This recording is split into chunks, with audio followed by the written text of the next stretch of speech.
good day to all audience and panelists. I'm Nurdini binti Amarafi, will be serving as your moderator today. It's a great day to debate and discuss about latest update.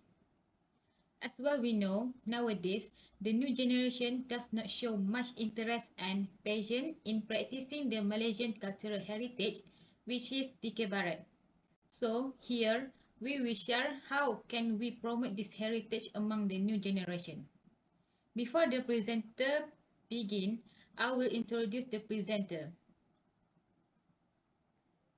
Our first presenter is Khadijah At-Tahira binti Muhammad Zaidi, and our second presenter is Muhammad Ikmal Hakim bin Ibrahim, and our last but not least presenter is Anisha Nadra binti Afendi.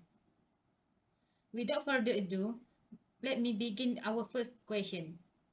Ms. Khadijah, can you explain in more detail about the description and specification of Dikir Barat? Thank you to the moderator. Dikir Barat is a traditional game that is most loved by the Malay community in Kelantan. Dikir Barat also one of the performance which is presented by group. Each group is usually led by a tukang karut and tok juara.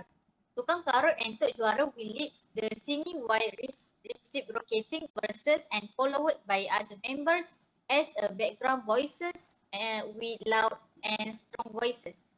Dikir Barat can be performed as entertainment or can be contested. This game is usually played by the community in the rice harvest season and also at weddings.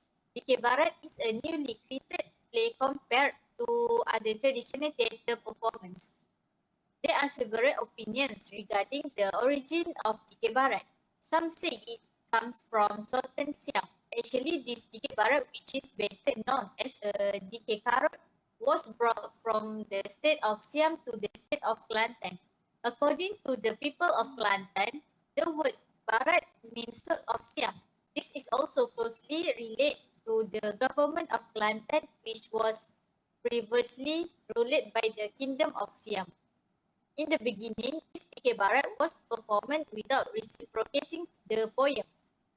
The Dikir Barat that was brought from Siam to Kelantan is in the form of Dikir only, and in Siam is it added with a poem that is modified in terms of presentation and accent in accordance with the surrounding conditions and the local atmosphere. This reform was changed by Haji Mat Saleh bin Haji Ahmad, who is known as Pak Leh Tapang. His name is called that because he comes from Kampung Tapang, Kota Baru. That's all from me that explain about the description and specification of Dikir Barat. Thank you, Ms. Khadijah.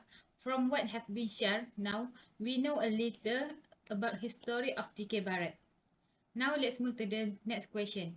Mr. Hakim, can you give your opinion why this Dikir Barat is still important and relevant to the younger generation? Thank you, moderator, for giving me an opportunity to talk. Applying discipline to younger generation, young generation can learn to be punctual with discipline. Additionally, Dikir Barat can teach the essence of teamwork regardless of age. Dikir Barat also can enhance the creativity of young people in areas such as intonation, movement, and songwriting. It can also enhance knowledge of contemporary issues. Besides that, Dikir Barat is the state of Kelantan's cultural art form. In this way, Dikir Barat acquires an identity and is able to serve as a channel for communicating message or advice to the people of Kelantan. When asked about the culture of the nation, such as the dragon dance, for instance, we must consider the Chinese nation. In the same way, we want the younger generation to recognize and promote Dikir Barat as a community identity in Kelantan throughout Malaysia. This is due to the fact that if the art of Dikebara is not continued by the younger generation, it will perish with the passing of the elderly. This will cause the young generation to be easily influenced by foreign cultures. That's all. Excuse me, can we interrupt? Yeah. I agree with your opinion. This is because the art of Dike Barat will become extinct if it is not restarted by the younger generation. Next, let me give my opinion. Dike Barat is seen as still able to play an important role in channeling information, especially to young people in Kelantan. In Dike Barat, elements of self-identity formation among young people are also inserted. Not only that, young people can also get advice and information that can teach them as young people. So, this kind of program should be continued in the future because it provides a lot of useful information in a relaxed way and entertainment for young people and adults. It's a great opinion. Thanks to both panel. Now, I want to ask Miss Anisha, can you share your thought on how can we cultivate the interest of the younger generation to preserve this cultural heritage and what the measure that can be taken? Thank you, Ms. Moderator, for the good question. As we can see, teenagers in Malaysia are now less fond of cultural activities like this. So, in my opinion, the government, especially the Malaysian Ministry of Information, Communication and Culture, is responsible for holding Malaysian cultural activities at least once a year to reveal to the people about unique culture found in Malaysia. In addition, the school also plays an important role in continuing the culture of various races in Malaysia. The school can create association of clubs related to the culture found in a race. Schools play a rather important role because they are the second home for children and teenagers after their home, and a lot of time will be spent by these people at school. Therefore, with the assistance of association or club related to cultural and artistic activities for each nation, it will definitely be able to encourage students, especially when they are still young, to continue to improve themselves and inherit a cultural activity. Pardon me for cutting the line. As for me, the government or NGO should organize social activities accompanied by Diki Barat performance.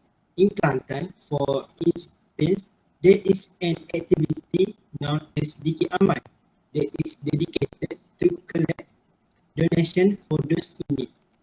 In addition, the community can invite the Diki Barat team to perform in their homes or village as a form of entertainment for the locals. Some wedding ceremony in Kelantan, for instance, are typically accompanied by the Diki Barat or Silat Pulut. That's all. It's a great sharing. Now, I want to ask three of you, can you guys share with us what are the impact of this cultural heritage to the economy and to the tourism sector in our country? Of course, this Dike Barat culture is only found in the state of Kelantan. So, with the diversity of arts and culture in this state, more and more tourists want to visit the state of Kelantan. This is because they want to see how this Dike Barat is presented. Not only that, visitors can also went to a culture heritage site will spend resources in the region on food, retail goods, accommodation, and the like so-called ancillary spending. This will increase the income for firms in these sectors. This increase will in turn give higher input, higher employment, and higher revenues. I agree with your opinion. In my opinion, cultural program like this will also attract the attention of tourists. As the Chief Minister, Datuk Sri Musa Aman said, this will also contribute to the socio-economic improvement of the people.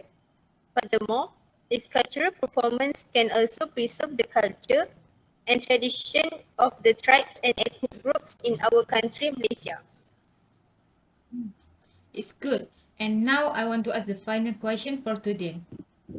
Do you guys wish that this cultural heritage will be practiced by the future generation?